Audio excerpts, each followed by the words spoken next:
Assalamualaikum warahmatullahi wabarakatuh. Senang sekali saya Nizar Firmansyah dari PMT Khairul Ummah Jawa Timur. Kali ini kita akan bersama dengan Al-Ustadz Nanang Abdillah MPDI pada ngaji online pagi pada hari ini. Beliau sebagai dosen Sekolah Tinggi Agama Islam Al-Azhar Mengati Gresik. Untuk itu, mari kita dengarkan. Assalamualaikum warahmatullahi wabarakatuh. Alhamdulillah, nahmaduka ya dzal jalali wal ikram. Allahumma lakal hamdu syukran wa lakal mannu fadlan, wa anta rabbuna haqqan wa nahnu abiduka riqqan, wa anta lam tazal lidzalika ahlan.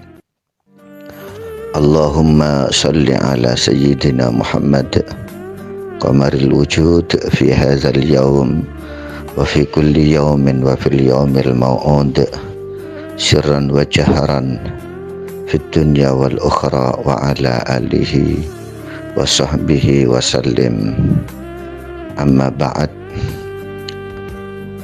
Ayyuhal mustami'un, para pendengar hafizakumullah. Alhamdulillah, kita bersyukur kepada Allah Subhanahu wa ta'ala atas nikmat yang telah kita dapatkan, wabil khusus nikmatul Islam, nikmatul iman. Semoga langgeng sampai hari di mana kita dipanggil menghadap kepada Allah Subhanahu wa ta'ala dan kita sowan kepada Rabbul Alamin dalam keadaan husnul khotimah, dalam keadaan selamat. Amin Allahumma amin. Untayan salawat salam sejahtera selalu terhaturkan keharibaan beliau baginda Rasulullah Muhammad sallallahu alaihi wa alihi wasallam. Ayyuhal mustami'un hafizakumullah.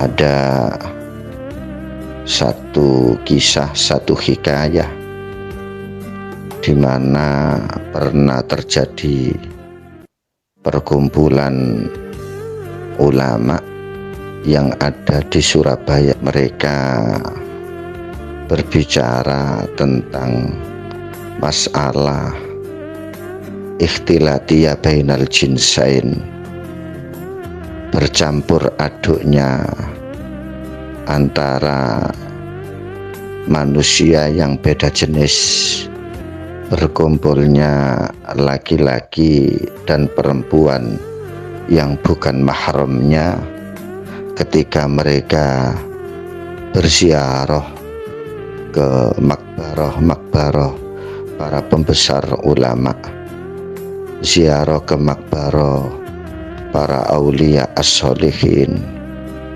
sebagaimana pengadatan yang juga kita saksikan sebagaimana terjadi di makam Sunan Giri Syekh Maulana Malik Ibrahim, Sunan Ampel, dan makam-makam yang lainnya.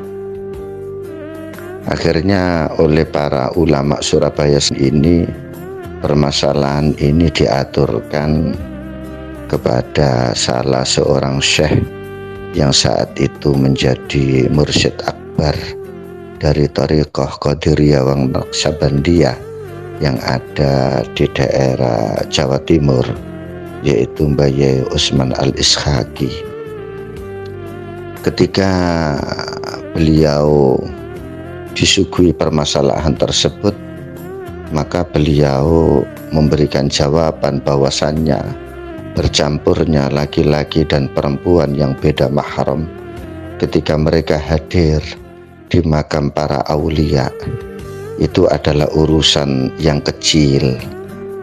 Kenapa orang-orang kok tidak mempermasalahkan atau justru tidak membahas tentang berkumpulnya manusia laki-laki perempuan yang tidak mahram di jalan-jalan, di pasar-pasar, di mal-mal.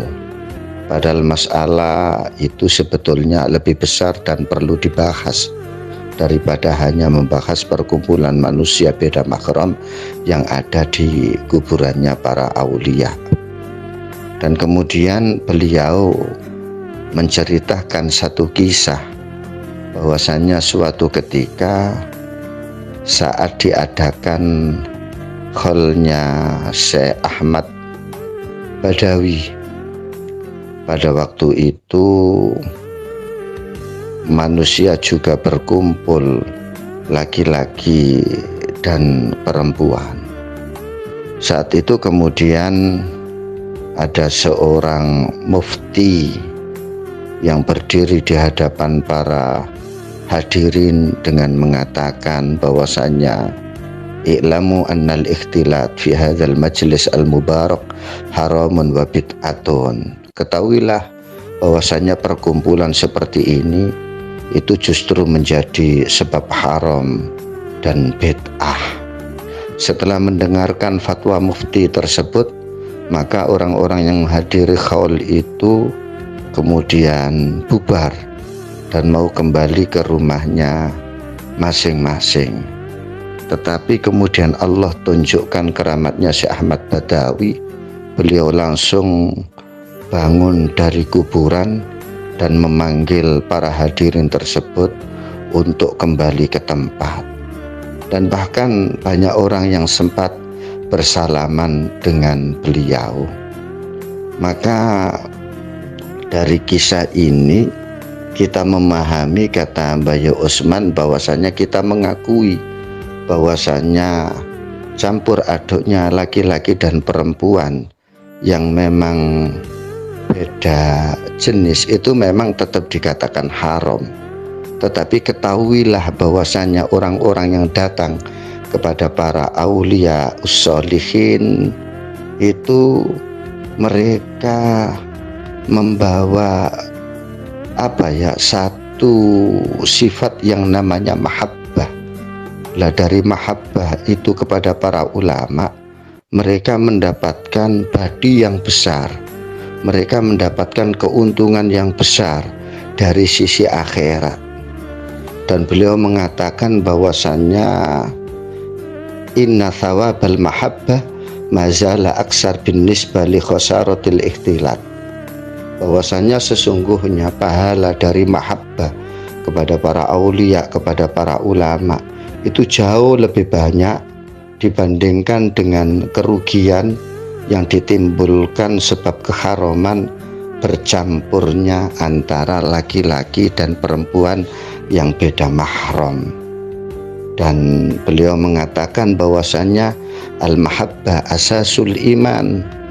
Jadi mahabbah itu adalah pokok daripada iman. Dan beliau menghaturkan satu dasar dari dalil hadis Sayyiduna Muhammad sallallahu alaihi wasallam, yang mana beliau bersabda bahwasanya la imana liman la mahabbatalah. Tidak ada iman itu dikatakan sempurna jikalau tidak ada mahabbah. Jadi di sini Mbah Usman memberikan kesimpulan bahwasannya mahabbah kepada Allah, mahabbah kepada Rasulullah yang diklaim oleh orang-orang pada dirinya itu tidak akan menjadi nyata, tidak akan menjadi sejati, tidak akan menjadi hakiki kecuali mereka mencintai dan mahabbah kepada para pewaris Nabi. Nah, siapa para pewaris Nabi itu? Tentu mereka adalah al-ulama al-amilun as-sodihun, yaitu ulama-ulama yang mengamalkan ilmunya, dan mereka adalah ulama-ulama yang soleh. Dengan mahabbah kepada para ulama itu dengan sendirinya kita mahabbah kepada Rasulullah Sallallahu Alaihi Wasallam. Dan kalau mahabbah itu kepada Rasulullah, maka kita mahabbah kepada Allah Subhanahu wa Ta'ala. Kemudian beliau mengaturkan satu hadis, man zara aliman faka'annama zarani, wa man safaha aliman faka'annama safahani, wa man akrama aliman faqad akramani, wa man akramani faqad akramallah, wa man akramallah fama'wahul jannah. Kata Rasulullah sallallahu alaihi wasallam, barang siapa yang berziarah atau sowan kepada seorang alim, maka dia telah menziarahi aku. Barang siapa yang bersalaman dengan orang alim, maka dia telah bersalaman dengan aku. Barang siapa yang memuliakan orang alim, maka dia telah memuliakan aku. Dan barang siapa yang telah memuliakan aku, maka dia telah memuliakan Allah. Dan barang siapa yang memuliakan Allah, fama'wahul jannah, maka tempatnya ada di surga. Wallahu a'lam bisawab. Ja'alanallahu wa iyyakum minal muhibbin Allah wa rasulah wa warasatahu minal ulama'il amilin as-solihin. Wallahul muwaffiq ila aqwamit thoriq. Assalamualaikum warahmatullahi wabarakatuh. Terima kasih Al Ustadz Nanang Abdillah MPDI yang telah menyampaikan materi kajian pagi, ngaji online pagi pada hari ini. Mudah-mudahan bermanfaat dan selalu menambah keimanan dan ketakwaan kita kepada Allah Subhanahu wa Ta'ala. Saya Nizar Firmansyah senang sekali telah menemani ngaji online pagi pada hari ini. Mudah-mudahan bermanfaat dan akhirnya saya harus undur diri. Wallahumma fiq ila kumitorik. Wassalamualaikum warahmatullahi wabarakatuh. BMT Khairul Ummah Jawa Timur selain memiliki produk simpan pinjam dan pembiayaan yang berbasis syariah, juga memiliki lembaga amil zakat, infak, dan sodakoh, yakni Baitul Mal Khairul Ummah, yang siap menerima dan menyalurkan zakat, infak, dan sodakoh para pemirsa. Untuk itu kami mengajak para pemirsa untuk menjadi donatur Baitul Mal Khairul Ummah. Cukup dengan uang Rp25.000 bisa disetorkan melalui datang ke kantor KSPPS BMT Khairul Ummah Jawa Timur yang berada di Komplek Pondok Pesantren Darul Ihsan Menganti, Gresik, atau bisa melalui transfer ke rekening BSI dengan nomor 714 945 1058. Saya ulangi, 714 945 1058.